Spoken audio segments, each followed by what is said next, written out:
Introduction. The goals that never happen. How many incomplete goals do you currently have on your agenda?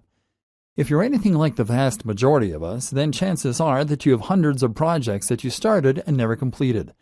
Countless goals that you told your friends but never saw through. And all kinds of dreams that seem to be getting less and less likely to come to fruition. And it's for this reason that you may find people roll their eyes when you tell them your next big project. When you start a new training program to lose weight and everyone, including you, knows that you're likely to have lost interest by month 2. Or when you talk about the app you intend to make, the website, or the business project. Or when you talk about that dream trip to Japan. This is the way of things for many of us. We work incredibly hard at things we don't feel passionately about just to put food on the table. But when it comes to fulfilling our dreams, we are remarkably ineffective. It's time to change all that and to start making those goals happen. But how can you turn it all around? How we're going to fix your goal setting and help you to start living the life of your dreams. Accomplishing goals is about strategy. It is about making a cognitive shift to change the way you're thinking. And it's about being smart about how you approach each goal. It's also about knowing how to choose your goals and even how to phrase them. This video course is going to show you how to make those changes. You'll learn how to choose and write goals effectively, how to write effective action plans, and how to make sure you stick with your goals and never give up. But this video course is going to be a little different than most goal-setting video courses, too. After we've given you the broad tools you need to start setting and accomplishing your goals, we're then going to take a look at how you can begin to put them into practice. Because while a goal can be pretty much anything, for many of us they're going to fall into one of a few different categories. Most of us have goals for our relationships, goals for our fitness, goals for our careers, and goals for travel. We're going to provide not only the abstract strategies you need to start making effective goals then, but also the step-by-step processes that will let you apply these strategies in each of these areas. By the end of this video course, you'll be adept at setting and accomplishing any goal, and at the same time, you'll have powerful strategies for improving your relationships, your fitness, your career, and more. Ready to change your life? The most powerful skill you can learn: goal setting. Learning how to set goals properly is arguably the most powerful skill that you can possibly learn. Why?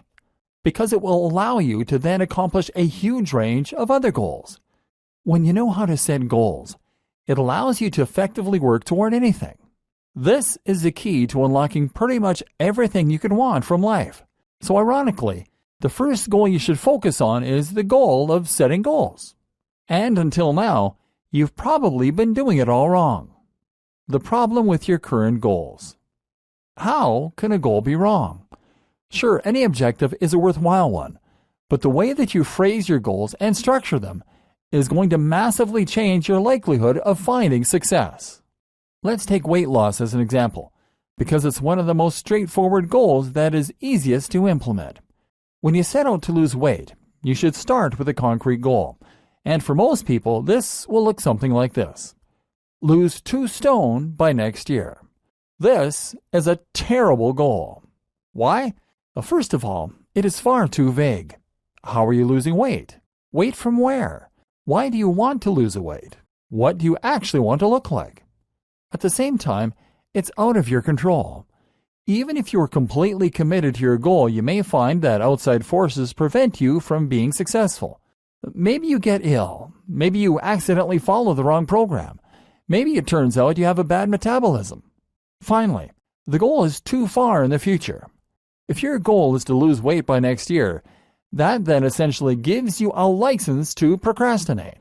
The target is so far away that you indulge yourself in a little overeating, or put off exercise for a while and not worry about it until next month. 6 months pass and you realize you're actually further from your goal, and because it's too late, you're likely to just give up at this point. Not a good goal. What good goals look like? So what does a good goal look like? How might you phrase this same objective in a manner that will increase your chances of success? The first thing to do is to focus on things that are immediately within your control and that are not influenced by outside factors at all.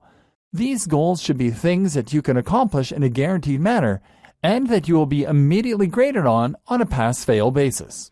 So for instance, instead of aiming to lose 2 stone by next year, you would use this goal. I will work out 3 times a week every week for at least 15 minutes. Now that is a goal that you can aim for. Regardless of your metabolism or of injury or of any other outside factor, this is a goal that you can accomplish. It also means you can't put off the goal, and it means you'll never reach that disappointing point where you can no longer stand any chance of completing it. And at any point in your life, there is no reason that you can't set out to accomplish this goal and expect to be successful. But by focusing on this small, short-term goal, you will then find that the long-term goal of losing the weight takes care of itself. How to formulate your goals. But that doesn't mean that any short-term goal that is binary in nature is going to cut it. First of all, you need to know what you want and make sure that the goal you are setting for yourself is going to help you get there. You need your goals to be intrinsically motivating, and that means that you have to feel truly passionate about them. It's only by following a goal you really feel excited about that you will find you have the energy and motivation to keep going. Working out for 15 minutes a day is an effective goal because it is sure to take you closer to your broader goal of losing weight. By keeping that end goal in mind, you should stand a better chance of staying motivated to work out, even when you're feeling tired or when you're feeling low on willpower. And you shouldn't just be aiming to lose weight either. Instead, you should have a more concrete vision of what this entails. Do you want to be thinner? Do you want to be more muscular? Why do you want that thing? Is it so that you will be more attractive to the opposite sex? Or because you want more energy? Be honest with yourself and listen to that drive inside that is pushing you toward the goal you want to accomplish. If your goal is to make money, then try to focus on what the emotional hook is that is making you want that money. It likely boils down to more than cash. Maybe it's status you really want, power, confidence, freedom. Only by really understanding the true nature of your own dreams can you A, take the fastest route to accomplishing them, and B, maintain the drive and motivation you're going to need to get there. This is going to require some soul searching. Moreover, you need to ensure that the goals are achievable and realistic, and that you have broken them down into small enough steps. Case in point, our goal for weight loss is to work out 15 minutes per day. That's a tiny amount, but it works because it's achievable and realistic. If you make your goal harder, such as working out for an hour a day, then you're going to find you're quickly disappointed when you can't find the time or the energy. You'll put off the exercise and make excuses. The best part about training for just 15 minutes is that once you start, you'll often find you go for longer. Put it this way, it's much better to have a small, easy-to-accomplish goal and stick with it than it is to have a massive, life-changing goal that you can't manage. But of course, if you're making your goal smaller, that means that it will take you longer to reach the eventual destination you're gunning for. This is not a problem. This is just another thing you need to accept if you want to accomplish anything. Things worth having take time. Take small, steady steps and enjoy the journey. The formula: how to structure goals and make your plan. Now you know the basis of what makes a great goal. It's time to actually start building these kinds of goals for yourself. Later, we'll be applying this same formula to different areas of your life so that you can start going after a better body, better salary, and better love life. But in each instance, we'll be reapplying this same strategy. Step 1. Visualization. The first and most important step is to visualize what you want and to really understand what you want. We already discussed this a little in respect to becoming richer. Often you'll find it's not really the money that you want, but rather what that money represents in terms of your lifestyle or your status. The same goes for being fit. It's not enough to want to be thinner or healthier. You need to understand your own motivations for wanting that. Do you want to feel more physically capable? Perhaps become a professional athlete? Do you want to prevent the deterioration that many experience as they age? Do you want to look amazing so that you can be more successful with the opposite sex? The best way to get an idea of what you want from life in any given area is often just to visualize the future. That means closing your eyes and just calling to mind your ideal future. Where are you? What do you look like? What do you do for a living? Who are you with? By picturing your future in this abstract way, you'll be able to start analyzing what it is that you're actually trying to accomplish, and from there, you can begin to look at the more concrete steps you need to take in order to get there. Some other strategies that can help with this are looking at your role models and seeing what they have in common. Thinking about the things that excite you, your hobbies, the things you're a fan of, etc. Thinking about the last time you felt truly happy or truly alive. From there, it's also a good idea to think about the actual reality and to visualize what it would be like to get there and to live that life. Do you still want it? For example, it's very easy to want to be a rock star in theory, but you might not like the actual lifestyle. It would mean spending a lot of your life touring, being in the public eye, and probably struggling to raise a family. This is why we're thinking in abstractions at this point, because you may find that the reality of being a rock star is not something you really want, in which case, you're going to start again and tap into what it was about that lifestyle that appealed to you. Are there other ways you can satisfy the same emotional goals? If you want to be recognized for your music, then you could try playing an instrument on YouTube or Bandcamp. If you just want to be a professional musician, then you could compose music for computer games or videos. But it doesn't all have to be about your career either. You could just as easily find that you're happy just busking or making music in your spare time. Getting to the core of what you want like this can also help you to overcome impossible odds. If you want to be an astronaut, for example, then you might have to come to terms with the fact that you are too old and it's now unlikely to ever happen. But ask yourself why that appeals to you on an emotional level. Maybe it comes down to your love of space, in which case, you might be equally satisfied by being an astronomer. Maybe it comes down to your love of exploration and discovery, in which case, you could be an explorer or maybe just a researcher. Step 2. Assess your situation honestly and thoroughly. The next crucial step is to assess your current situation versus the ideal one that you have visualized. This is where you're going to analyze the gulf between real life and your dream future, and then try and find what the best way to bridge that gulf is.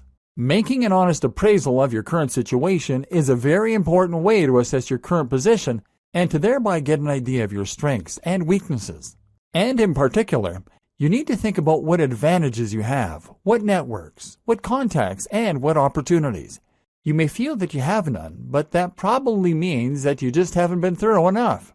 As the saying goes, there's no such thing as a lack of resources, only a lack of resourcefulness. This is also where you're going to analyze just how likely your goals are, and then perhaps rephrase them on that basis. If you seem that you aren't likely to become an astronaut, then it's time to create a more achievable goal, such as becoming an astronomer. If your goal is to date incredibly hot women, then perhaps it's time to reassess and at least start out by aiming for women that are on a similar level to yourself. Your mantra for this step is to assess your situation honestly and then take the path of least resistance. You're looking at the maximum benefit from the minimum time and work. The formula: how to structure goals and make your plan. Step 3. Formulate a plan. This brings us to the next step, which is to formulate a plan on the basis of your current situation, where you want to be and what options you have available to you. For losing weight or getting into shape, this means looking, for example, at the different training programs. However, by making the honest assessment of yourself and your situation in the last step, you should be in a better position to choose a system that appeals to your particular strengths and weaknesses and that you are actually likely to see through. So many people will pay for expensive training programs that involve eating a very strict diet and working out 10 times a week for an hour each session. But is that really realistic? If you've tried to stick at previous workouts and have failed, then the answer is probably not. When you assess your current situation, that also means assessing where things went wrong in the past and what your lifestyle and personality will allow for. And by knowing this, you can then look for a training program or devise one that will work to your advantage. Maybe that means finding a way to fit CV in around your regular routine, or maybe it means sticking to a diet that you will find enjoyable and convenient.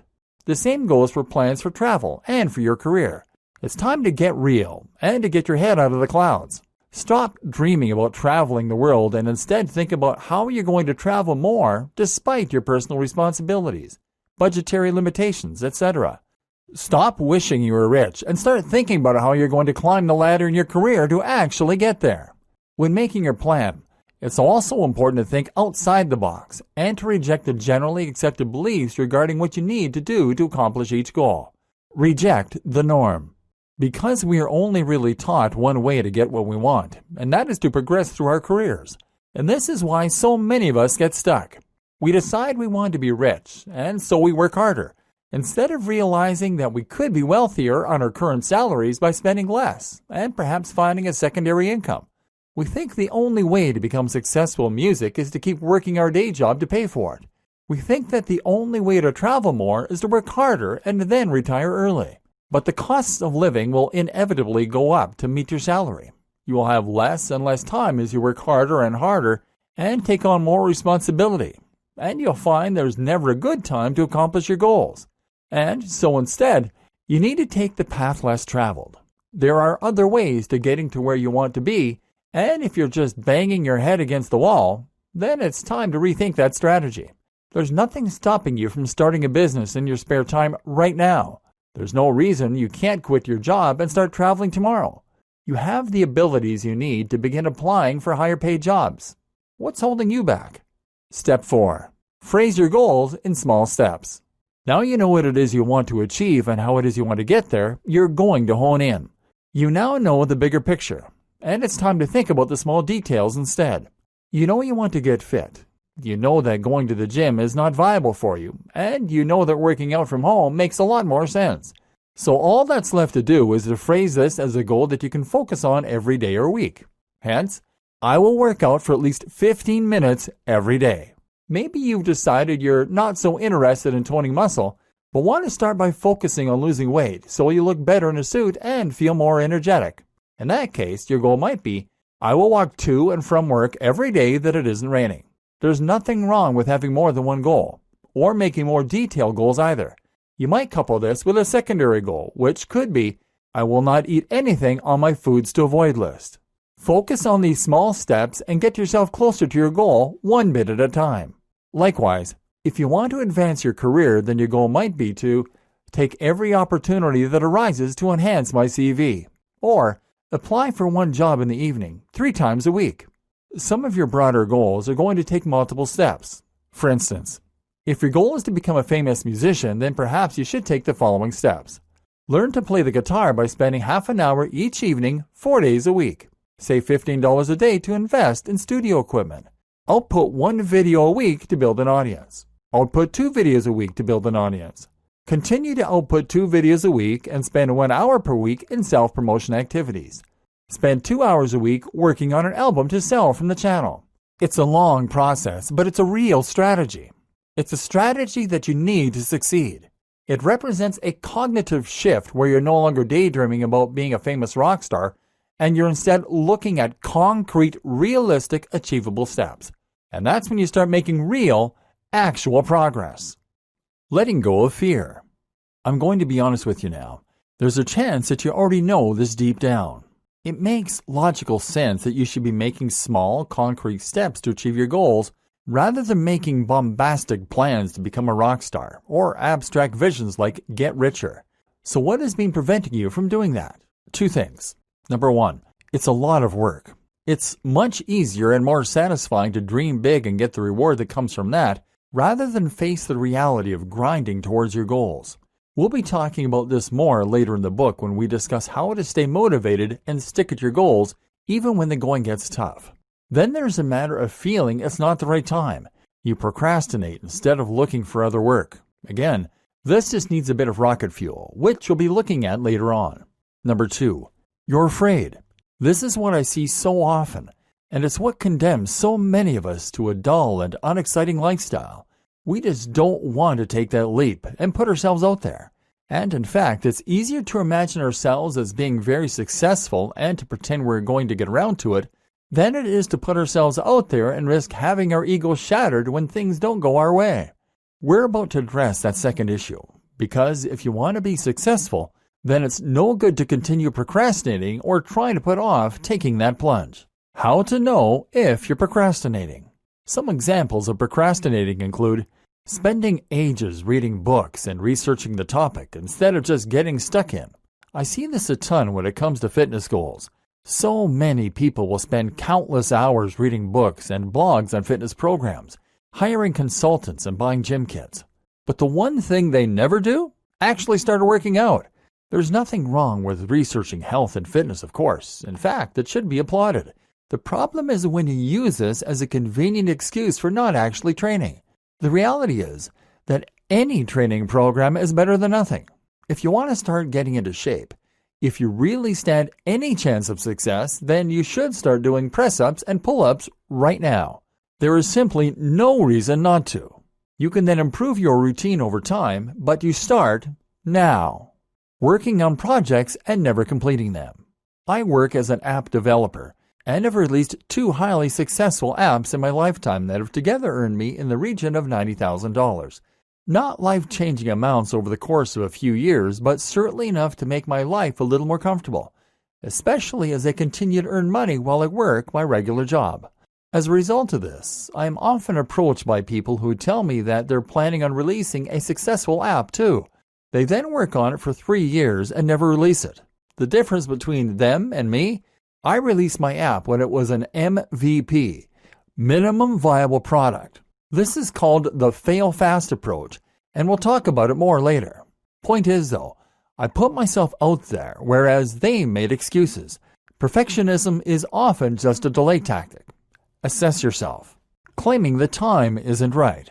We touched on this briefly just to recap. The time is never right. You're not traveling now because money isn't good. Sure, save up some cash, but by then you'll probably be in an exciting point in your career and not want to take a break. Then you'll have a partner and not want to leave them. Then you'll have a kid. There is never a good time to start a relationship, to get married, to have kids, to travel, to start a business. You do it anyway. And if you're worried about what other people might say, then follow the advice to ask for forgiveness, not permission. Do it and worry about the consequences later. If it really means that much to you, then it is really the only option you have. Ignoring your own dissatisfaction. Do you know anyone in your life who clearly wants to be in a relationship and who ignores this fact by throwing themselves into their career? Every post on social media is about how excited they are about their new job or about their travel. But you suspect that really they just wish they had someone to go home to? In this case, they are trying to cover up one lacking area in their lives by focusing on the other. What about people who claim they are happy without pursuing their dream career because they have a family? Sure, that's great, but why not go for both? And that way, be able to inspire your children with your inspiring story. Don't make this mistake, because you need to be fulfilled in every area of your life if you're going to be truly happy. Fear setting. If you still can't overcome these psychological blocks though, then it's time to employ a technique known as fear setting that was described by Tim Ferriss in his book, The 4-Hour Workweek. The idea here is simple. You're going to write down all of the things holding you back and all of the things you're afraid of, and then you're going to present counter-arguments, contingency plans, and more to remove those fears. So take a moment to think about your goals and dreams, and then write down all of the things that you want to accomplish. Write those goals and the steps you need to take, and then think about taking that first step right now. What's holding you back? What are your fears? Be honest and thorough, and make sure to include every possible concern. Let's say you want to start your own business. Here are your fears and concerns. You don't have the money. Taking out a loan may be reckless and leave you in serious debt if the business isn't a success. Your partner might see your investment as irresponsible and lead to relationship problems. You might lose your job and find yourself without stable income. You might be unable to find future work, and that could lead to your family going hungry and you losing your home. Your business might be a failure and make you look like a failure too.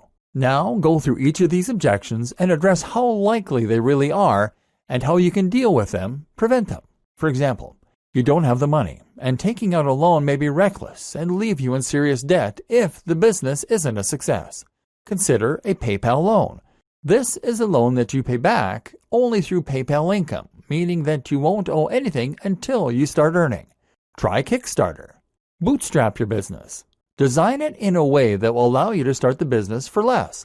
Consider asking parents for a business loan. Look for a business partner with capital to invest. Your partner might see your investment as irresponsible and lead to relationship problems. Your partner is more likely to support you in your ambitions. If you use the above methods, you can demonstrate that you have been sensible and taken every precaution. You can even take out business insurance. Your partner might be able to help you bring in extra income to support your goals. Have a rainy day fund. Explain to them the risks and why it's important to you. You might lose your job and find yourself without stable income. And you might be unable to find future work, and that could lead to your family going hungry and you losing your home. In most cases, you'll find that your employer will offer you your job back if you need it. At the very least, you can probably find lower-level work to fund your survival, even if that means just doing a part-time job. You don't have to quit your day job until you've proven to yourself that you can make money from your business idea, or even maintain a part-time salary in the meantime. You can probably survive on a lower salary than you think and for longer than you think. Your business might be a failure and make you look like a failure too.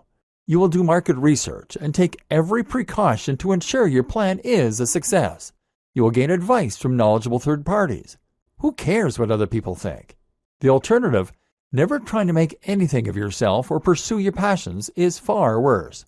Okay, and with that out of the way, now we can start actually making progress in the various areas of your life that you want to improve. How to make your fitness goals happen. We've seen the basics of how to accomplish your general goals. Now it's time to accomplish specific goals. We're going to look at fitness and how you're going to apply the principles we've discussed to getting into awesome shape. So the first thing you need to know is why you want to improve your fitness and what you want that to really look and feel like. Is your goal to get fitter so you can play sports again? Do you want to look awesome for your own satisfaction?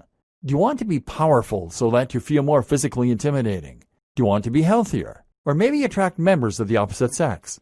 And what is your current situation? What have you tried in the past? Why has it not worked? What is your current shape and size? What are your physical strengths and best attributes? What do you enjoy doing? How much time do you have? This is all very important because it is going to drastically change the way you go about accomplishing your objectives. For example, if you are a man and your goal is to be more physically intimidating, then you might decide that it makes the most sense to bulk. This means adding the most mass possible in the shortest amount of time in order to become a tank. It involves eating a ton of calories and even more protein, resting a lot, and lifting heavy weights. On the other hand, if you want to become toned and lean to attract women, then you are going to want to eat less and get more aerobic exercise such as walking, running, skipping, etc. You also need to think about the exercise that you enjoy doing, the exercise that is practical to work into your routine, any physical limitations such as illnesses or joint problems, etc. How to set and stick to realistic goals. One of the most important considerations when coming up with a training program is making it fit into your routine. Think about when you have time free, how your energy levels are at different points during the day, and what you can do to capitalize on the moments in your routine that are free for training, etc. Fitting it in. One of the best ways to lose weight, for example, is to walk more. Walking is ideal because it burns a good number of calories without exhausting you or making you sweaty. That means you can conveniently fit it into your routine and do it regularly without becoming unfeasible. And most of us can easily fit more walking into our routine.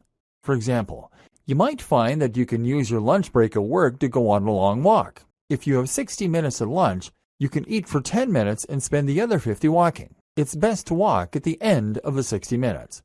A 50-minute walk each day should easily be enough to hit your 10,000-step goal, which is around 5 miles, and should lead to an additional 3,000 calories, roughly, burned each week.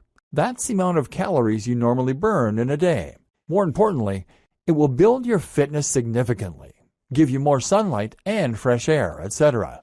So forget trying to do intense HIIT workouts 5 times a week that leave you exhausted.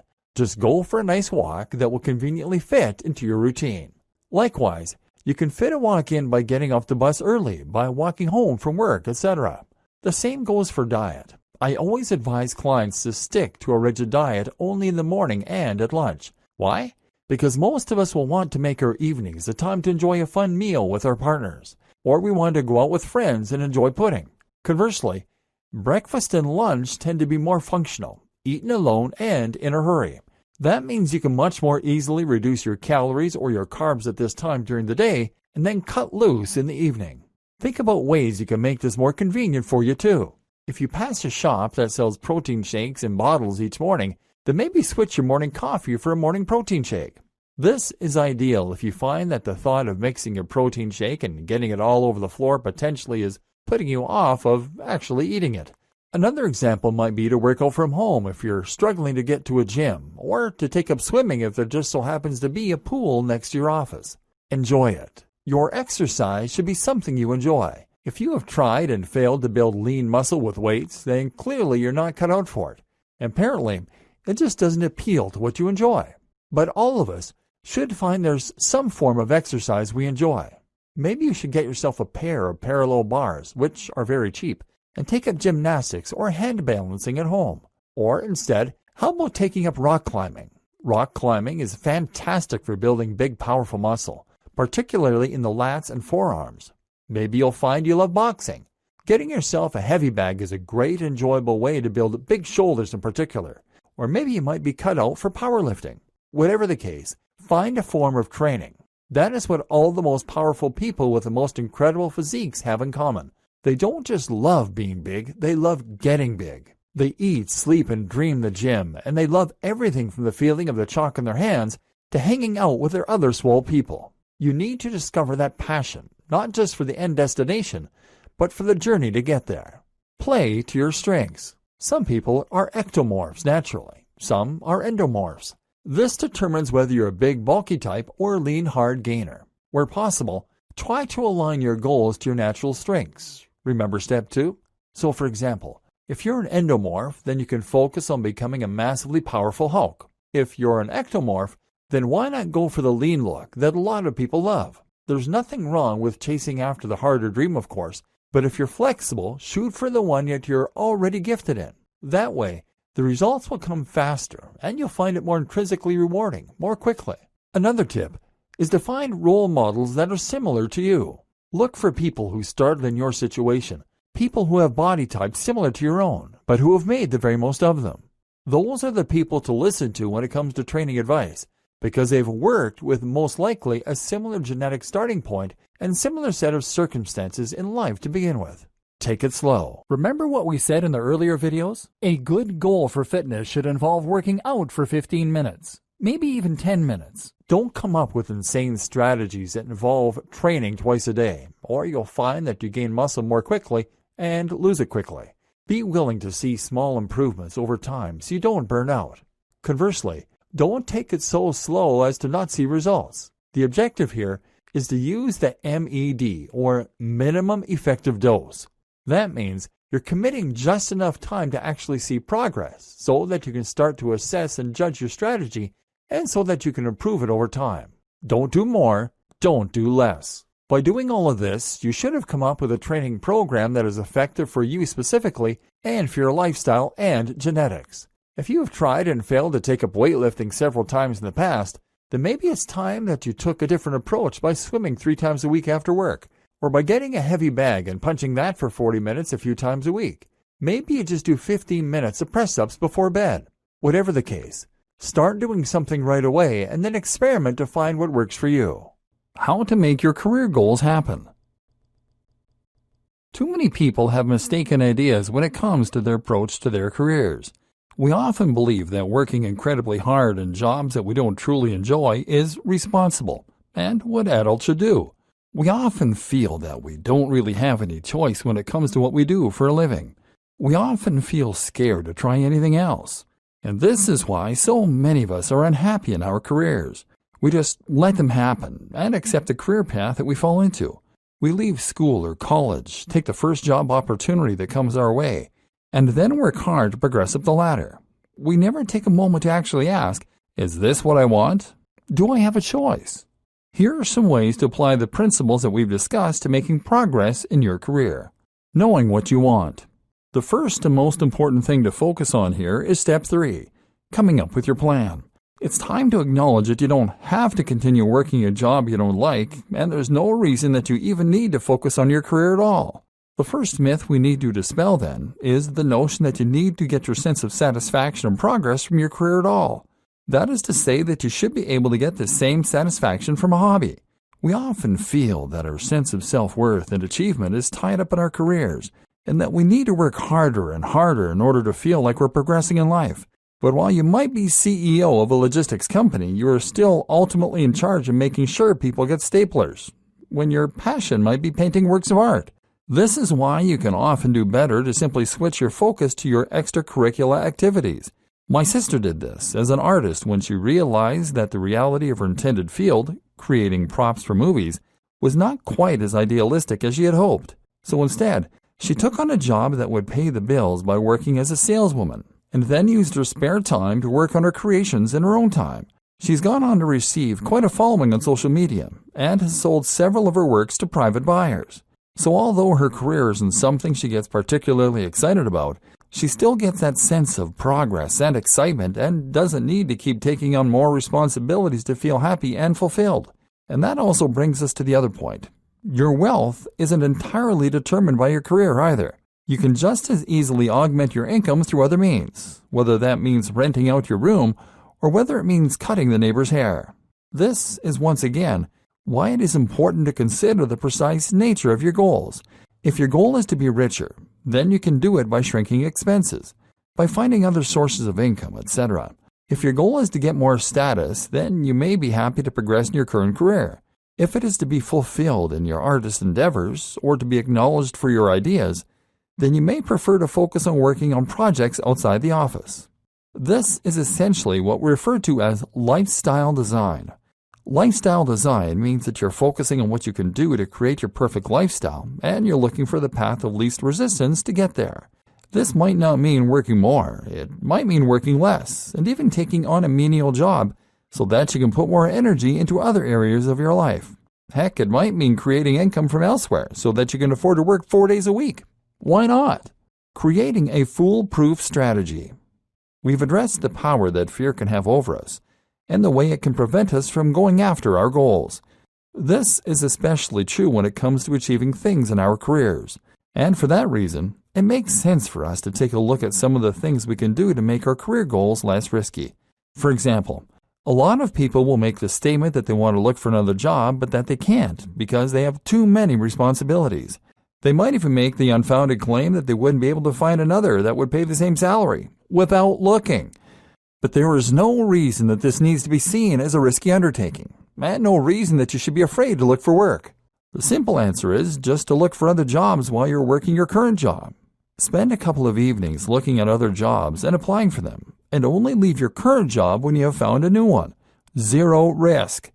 The same goes for starting a part-time business. You don't have to immediately transition from one job to another when you can simply use your spare time in the evenings or in the weekends to work on your new business idea.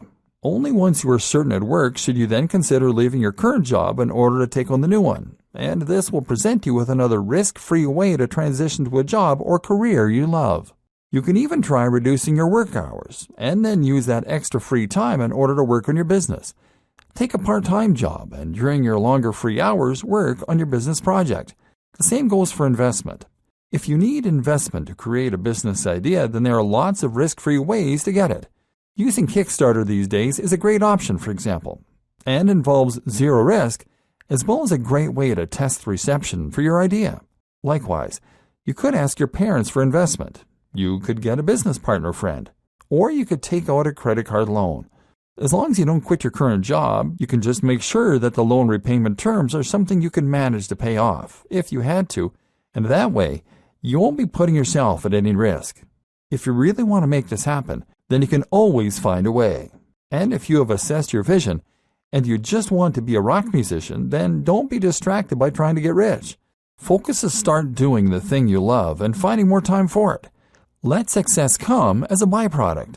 As soon as you start working on your project, you'll find that it is rewarding, and you now have a drive and passion that wakes you up in the morning and makes you more animated, more passionate, and more exciting to be around for others even. It doesn't even matter if you are a success, and that's why you should also view failure simply as a chance to reassess your strategy and try something else. When you take this approach, there's really no way you can fail. The path of least resistance. Remember, genuinely going after something you want means taking the most direct and practical route to getting there. The path of least resistance. In this case, that means creating a business idea that you can realistically accomplish, or designing one around your current contacts and ideas. One common mistake that a lot of people make is coming up with ideas they think will change the world.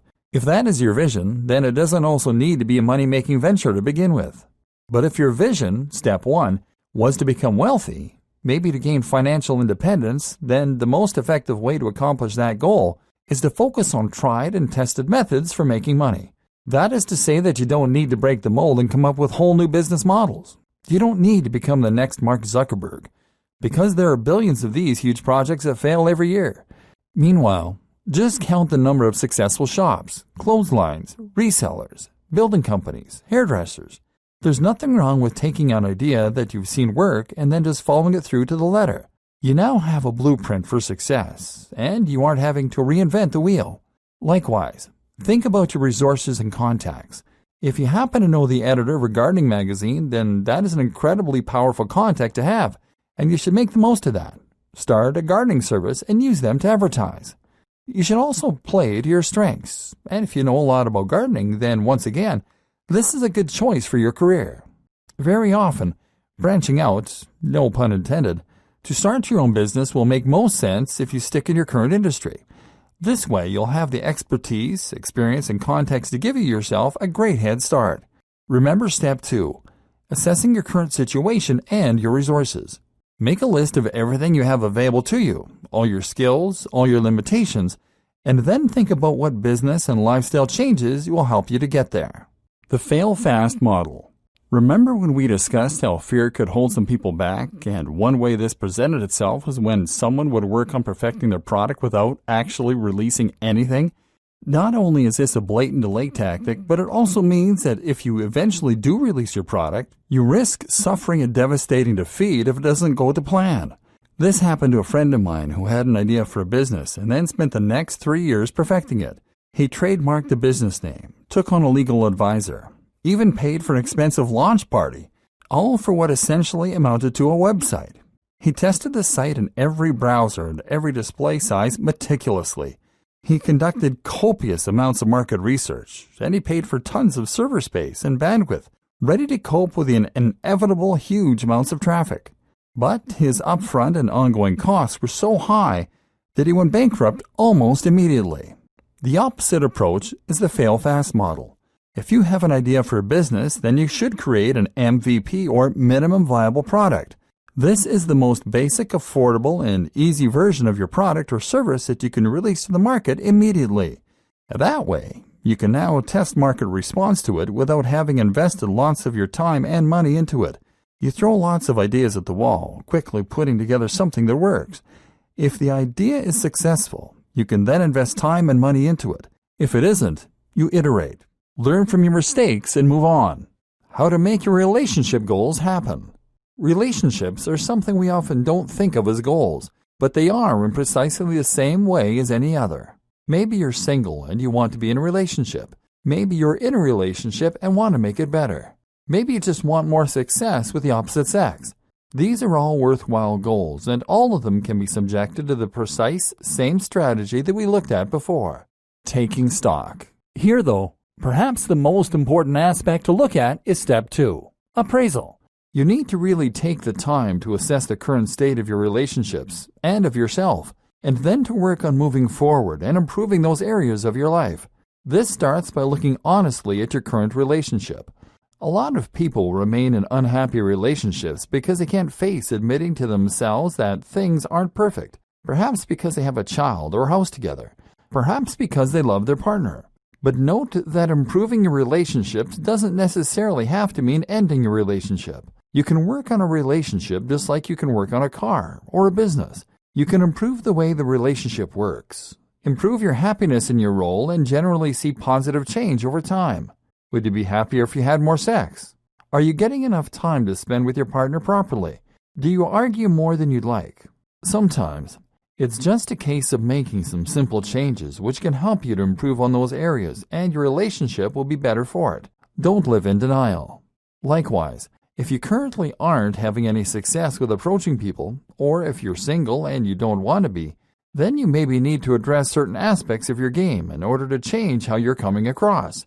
This is a skill that can be learned like any other, and often it comes down to appearing confident and presenting yourself well. If you can do that without coming across as arrogant, then you will have much better luck approaching people. Often people who never have any success in dating are portraying themselves in the wrong way.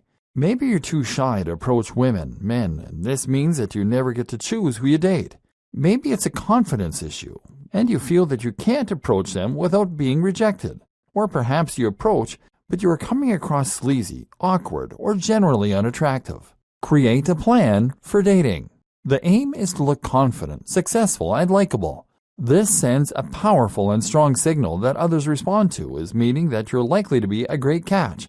In other words, if you are projecting yourself as being very confident, then others will assume you have good reason to be.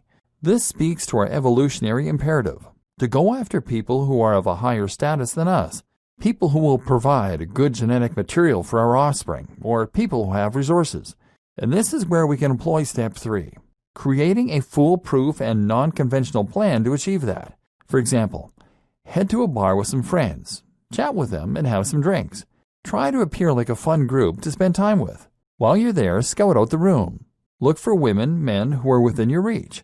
In other words, look for people who aren't too far out of your league. But don't be afraid to punch above your weight. If you see someone you like, shoot them a smile. If they are at all interested, they'll smile back. This immediately helps you to remove any risk of being rejected. If they're not interested, they won't look back, and you'll just divert your attention elsewhere. If the person you spot is really keen, they might even take the initiative and head over. If not, you head over to them. Now, crucially, don't focus in on the person you like, but rather introduce yourself to the group and let your two groups mingle. This is your chance to demonstrate that you are fun, outgoing, likable, and confident. You are displaying alpha male-female behavior and making yourself the center of attention. What's more is that you're demonstrating that you are popular as you have a group of friends and that you get on with their friends. And what you're also doing is showing that you might not be interested in them at all, which makes you much more desirable. If things go well, then you can offer the person you're interested in a drink. This sends a clear signal without saying as much. And if they come with you, that's your chance to get them alone. If they said yes to the drink, then you can ask them to dance, again without losing face if they say no. This plan relies on a couple more factors, all of which are within your control. You need a group of friends to help you, for instance, and you need the confidence to approach a group and to make yourself the center of attention. This takes practice, and that can be your short-term goal. Practicing this technique until it comes as second nature, and you really do feel confident and charming around members of the opposite sex. Knowing what you want. Again, though, it is important to take into account step 1 here, knowing precisely what it is what you want. It is crucial that you are approaching the right type of partner, and that you are sending the right signal. It is a very different set of tools and approach that you need if you want to approach people for one-night stands, versus approaching people that you want to have a long-term relationship with. The former means going to bars and looking for people sending certain signals. The latter might mean getting closer to a friend or looking for someone who has a lot in common with you and who is also ready to settle down. If you want to play the field, then you might consider using sites like Tinder. How to make your travel goals happen. What about travel goals? What if your goal is to see the world? Again, we apply our steps, which means we look at the kind of travel that we want to accomplish, then work out a way to make it happen that is feasible considering our specific circumstances. So we start again with visualization. Picture the type of traveling you want to do. Know what it is you want to get from your traveling, and think about the different ways you can accomplish those broader goals. Then look at your circumstances. What is holding you back? Budgetary constraints? Family responsibilities? Fear? Then make your plan based on this information and break it into small steps. Again, this might mean thinking outside the box and taking the non-obvious route to success. You don't necessarily have to take the obvious route by taking a gap year and traveling to various far-flung reaches of the globe. Perhaps you don't have the time or budget for that and would get just as much from traveling more locally. There are some incredible things to see and do in the U.S. if you're in America, or if you're in Europe, then you have the whole of the EU on your doorstep. This can present just as much adventure and variety, and even if it's not exactly what you initially thought, it's still going to scratch that itch and that need for exploration and discovery. Or how about just going for shorter time? You can have a truly life-changing experience in just 3 or even 2 months. and you're much more likely to get a sabbatical lasting that long and be able to save the money. You can even change your strategy entirely and try taking lots of very small trips throughout the year. This might also be something that is easier to convince a partner of versus going traveling for months at a time. Money-wise, you might be surprised at how little you need to travel if you go during non-peak seasons, if you stay on people's couches, or if you use Airbnb. This means that you can earn a little money online to fund your travels. Or how about asking your current job if you can be sent abroad? If the business has branches all around the world, this may very well be viable. Likewise, there might be a role that involves travel, or you could just apply for a job that involves travel. That way, you travel while earning money and have a good explanation for your other half. And there's no reason you can't take your partner with you either, of course. Conclusions. There are many more types of goals that you might choose to pursue, and where you might choose to use this formula. For example, you might have goals that pertain to your finances alone, maybe to your property, maybe to your social life. Perhaps your goal is purely to learn a particular hobby or to improve the way you dress. The whole point of this system is that it can be applied anywhere, and when you do that, it will help you to really understand what it is you want and to make those aims concrete and tangible. This takes them from being dreams that you end up putting off forever and turns them into a series of steps you can use to make that happen. Sometimes this might mean reassessing your goals to make them that bit more achievable. But if you're smart about this, they won't be any less rewarding. Maybe you can't be the next Brad Pitt or Angelina Jolie, but there's no reason you can't start playing bit parts in movies if you think about how to structure your life around auditions. It's about knowing what you want, and then assessing the quickest way to get as close to that ideal as possible. And as soon as you start trying, life becomes a whole lot more rewarding and amazing. It's time to stop dreaming and start doing. It's time to make it happen.